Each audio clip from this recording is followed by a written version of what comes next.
What's up, guys? Welcome back to another YouTube video. Asking you shall receive. Today we are going to be going over how to make a granny square cluster granny square. I've gotten several comments on a tutorial for these, so I'm going to show you guys how to make them. They are super simple, yet they look so elegant and so nice. They're used in so many different projects, from blankets to bags to pillows. I love them, and they're super easy and quick once you know how to do them. So let's get started. This can be done in any kind of yarn. I'm going to be using blanket yarn, but I do use acrylic a lot for these squares. So just know that when you're picking out the yarn you want to use, make sure that your hook size matches your yarn weight. It will tell you on the package, depending on the type of yarn, what size hook you will be using, and depending on how thick your yarn is, your square is going to be bigger versus being smaller. So keep that in mind. Okay, so I'm using my 8mm hook and my blanket yarn. Going to start with a magic ring. I know magic rings can be really tricky. I like to wrap it around my finger and kind of like, you see like how it makes an X, kind of like that? Yeah. And then you stick your hook under this side and you're gonna pull the other loop through. That's how you make your magic ring. I pull my finger out, so you can see there's kind of like a little ring right there. And then you're going to start with a chain 3. So chain 3, and here is your magic ring. You're then gonna put 2 double crochets into the magic ring. That chain 3 is going to act as your beginning double crochet. So technically it's 3 double crochets, but the chain 3 counts as our first one. So there's the 3, and then we're going to chain 2, and we're going to do 3 more double crochets. 1, 2, and 3. Okay, so it's going to look like that, and we're going to repeat this 2 more times. So we're going to chain 2, 1, 2, and 3 double crochets. 1, 2, and 3. Chain 2 again. We're gonna do our last granny square clusters, which is just double crochets. 1, 2, and 3, and we're gonna chain 2 again after that last one. 1, 2. Okay, so and then we're going to slip stitch back into this initial chain 3. So I'm just gonna find my chain 3, put a slip stitch through that, and I'm going to pull the center piece closed. So some yarn works a little bit better than others for this, but you're going to pull your center piece closed, and then we're going to work for the next round. So this is what it's going to look like for your beginning. I slip stitched into that chain 3, and now I am going to cut my yarn, leaving a tail for sewing it back in, and I'm just going to pull through that. So that's what it looks like there. This is our first row. Okay, now starting our next row, we're going to start in that space right before where we slip stitched. So this little space here, it's a chain 2 space, and we're going to be working in each of the chain 2 spaces that go all the way around. So you don't necessarily have to start in this one. I just find it's easiest to work the granny squares like that. So you're going to chain 3 in the chain 2 space. So chain 3, 1, 2, 3, and then you're going to put 2 double crochets in that same stitch. 1,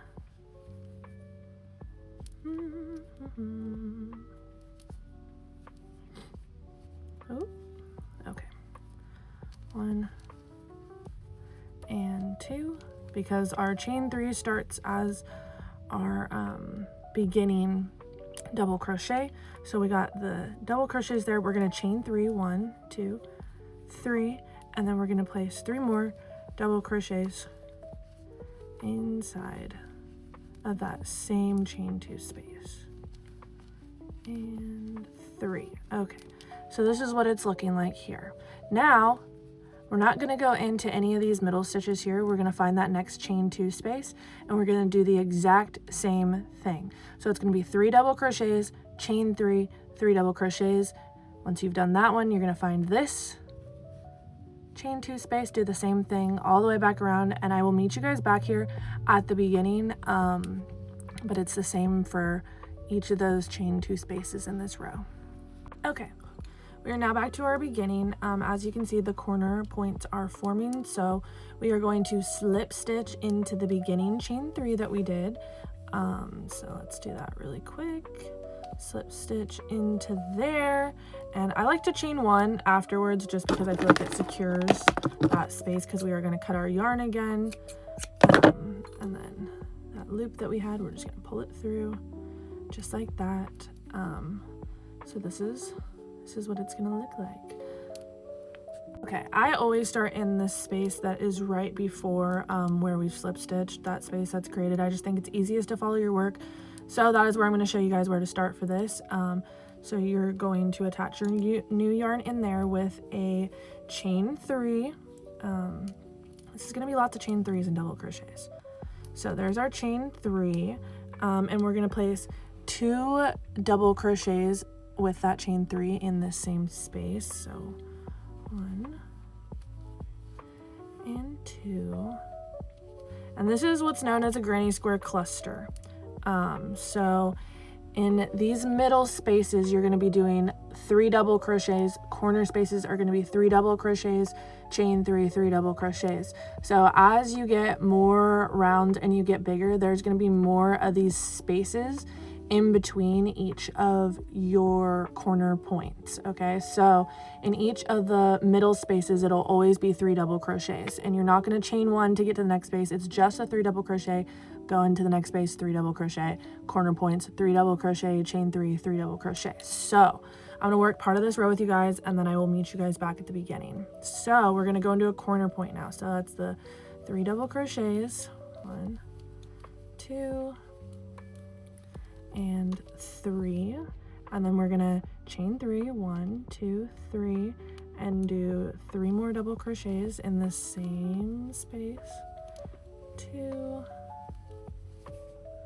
and 3, and then we're gonna find that center space here, and we're gonna do 3 double crochets for our granny square cluster, 1, 2, 3, and we're going to be back at a corner point. So I'm going to finish the rest of this row, and I will meet you guys back at the beginning. Okay, I'm now back at the beginning. This is what it looks like. I'm going to slip stitch into the beginning chain 3 as always, and I will chain 1 after that, just so my stitch doesn't come out. I'm going to cut my yarn, and depending on how big you want your granny squares, this might be all for you. If you're working in acrylic yarn, you're probably going to do more rows than this, but for me, since I'm working in blanket yarn, I don't want it to be super big, so this is probably where I will stop.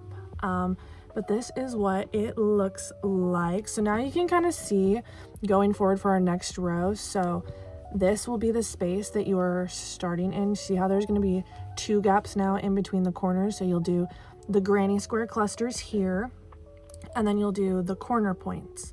So, and it's just going to be like that for all of the next rows. You're just going to be increasing these side stitches. It'll still be the 3 double crochets, and then the 3 double crochet, chain 3, 3 double crochets in the corners. It's super simple, super repetitive, and they look super nice in uniform like this. Again, they can be used for so many different things, depending on what you like to crochet. You can do blankets, you can do bags. I actually made a hooded scarf out of the granny square like this, and I also used a granny square stitch for it. It's super versatile. It can be used in all kinds of things. So I hope this was super helpful for you guys. If you have any questions, please feel free to message me or leave a comment. So here's our final look, and I will see you guys next time.